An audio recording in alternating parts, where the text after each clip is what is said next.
How is business valuation done? Business valuation is, simply put, the process of determining a company's worth. It's really important to objectively grasp a company's value in various situations, such as attracting investment, mergers and acquisitions, M&A, stock listings, and even for tax purposes. It considers not just the numbers on financial statements, but also future growth, potential, market conditions, and even the intangible assets a company possesses. There are three main valuation methods, and you can think of them as looking at a company's value from different perspectives. That might make it easier to understand. 1. Asset-based valuation method, valuing based on what you currently have. The asset-based valuation method assesses a company's value based on the assets it currently holds. Simply put, it calculates the net asset value by subtracting liabilities from all assets the company owns.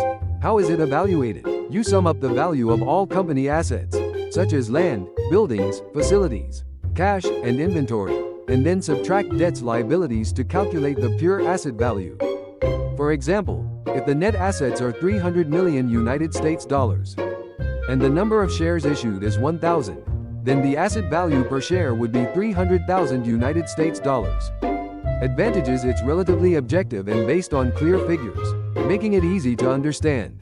Disadvantages: it has limitations in reflecting future earnings or intangible values, like brand or technology.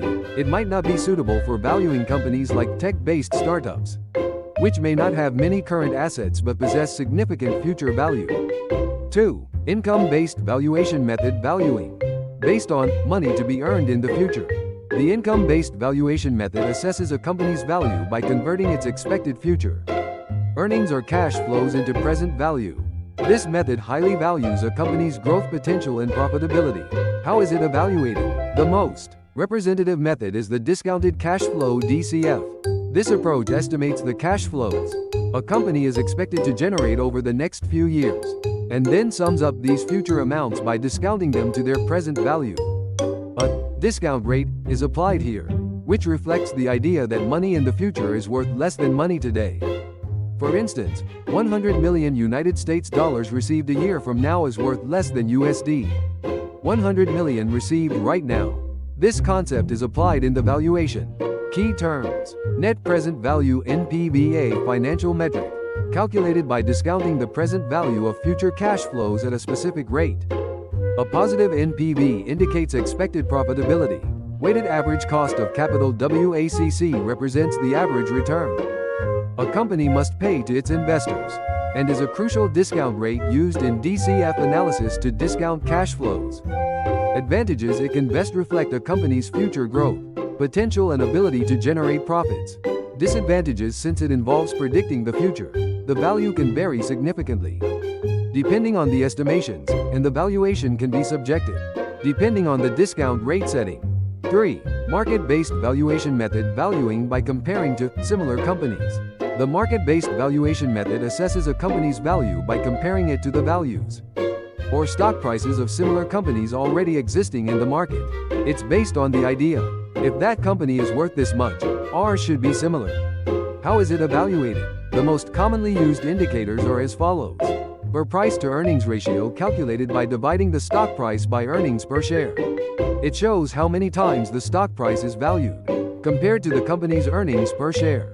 EV/EBITDA, calculated by dividing enterprise value (EV) by earnings before interest, taxes, depreciation, and amortization (EBITDA). It shows how many times the total value of the company is valued compared to the profit generated from its operating activities. Advantages: it reflects realistic market valuations and is relatively easy to calculate.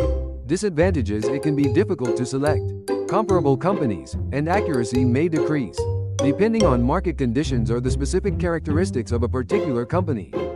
Conclusion: a comprehensive perspective is important. Business valuation often doesn't just use one method. Instead, it combines all three approaches to make a comprehensive judgment. This allows for compensating the advantages and disadvantages of each method to derive the most reasonable value, especially for startups that may have minimal revenue or few assets. The income-based valuation method, which emphasizes future growth potential, or the market-based valuation method, which refers to investment cases of similar companies, are often more utilized. Business valuation is not just about numbers. It's a complex process that must consider various qualitative factors, such as a company's vision, team capabilities, and market trends.